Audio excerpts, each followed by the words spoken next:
आजच्या व्हिडिओत आपण बघणार आहोत डायरायजेशन प्रोसेस इन ई ऑफिस. तर याचं एक्झॅक्टली कुठल्या लेवलला वापर होतोय ते खूप महत्त्वाचं आहे. कारण की आम्ही काही मागील वर्षात बघितलेलं आहे, अजूनपर्यंत बहुतांश लोकांना ही प्रोसेस माहिती नाही की कशा पद्धतीनं डायरायजेशन करायला लागतं किंवा का बरं त्याचं गरज आहे. राईट. डायरायजेशन प्रोसेस म्हणजेच काय? तर बघा, मॅन्युअल वर्कआउटमध्ये काय होतं की एखादं C5 आहे, राईट.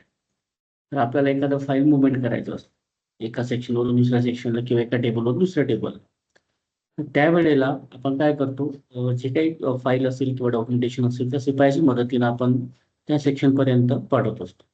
तर त्या सेम वेळेला शिपाई काय करतो, एक त्याचं पर्टिक्युलर कॉपी किंवा त्याला आपण जे रजिस्टर म्हणतो तो मुव्हमेंट करतो. जेणेकरून ते डॉक्युमेंट त्या टेबलला दिल्यानंतर त्यांच्याकडून तो रिसिव्हचं एक सिग्नेचर घेत असतो. तशा प्रकारेच ई-ऑफिस सिस्टममध्ये डायरायजेशन प्रोसेस आहे. तर या प्रोसेसचा फायदा काय?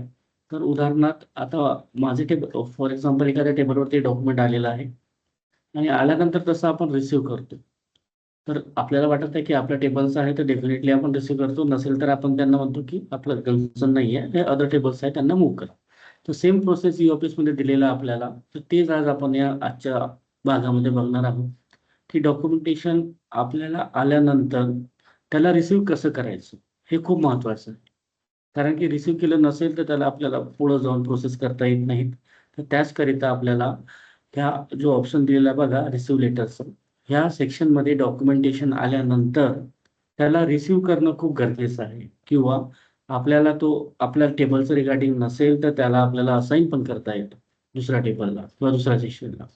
काही लोकं तिथं चुकीचं वापर करतात, जेणेकरून तिथं डिलीटचं एक प्रोव्हिजन दिलेलं आहे. तर डिलीट डॉक्युमेंट करतात, जेणेकरून त्यांना वाटते की त्यांच्या टेबलवरून ते नसल्यामुळे त्यांनी ते डिलीट केलेलं आहे. पण तसं न करता स्पेसिफिक एखाद्या टेबलचा तो डॉक्युमेंट असेल आणि आपल्याला चुकून मार्क झालं असेल, तर त्याला नक्कीच आपण त्या पर्टिक्युलर युजरला असाइन करायला पाहिजे. तर हे सगळं प्रोसेस आज आपण या व्हिडिओच्या माध्यमातून बघणार आहोत. तर पहिल्यांदा मी जाणार रिसीव्ह लेटरमध्ये, ज्यामध्ये आपल्याला जे काही डॉक्युमेंटेशन आलेले असतात ते इथं बघायला मिळतात. त्यावरती कशा पद्धतीनं वर्कआउट करायचं आहे.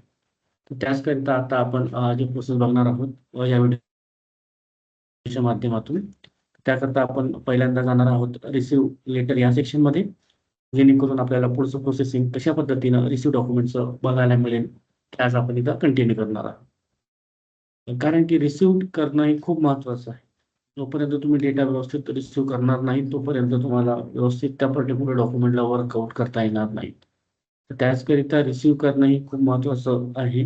जेणेकरून आपल्याला एक्झॅक्टली खूप चांगल्या पद्धतीनं जे काही डॉक्युमेंटेशन आहे त्यावरती वर्कआउट करता येईल किंवा ज्या पण सेक्शनला किंवा डिपार्टमेंटला आपल्याला मार्क करायचं आहे,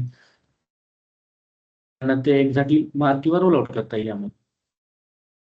तर त्याकरता आपल्याला काय करायचं बघा, हे जे आपल्याला ऑप्शन आहे तो परत एकदा मी दाखवतो. ज्या ऑप्शनच्या मदतीनं आपल्याला त्या पर्टिक्युलर सेक्शनला जाता येणार आहे.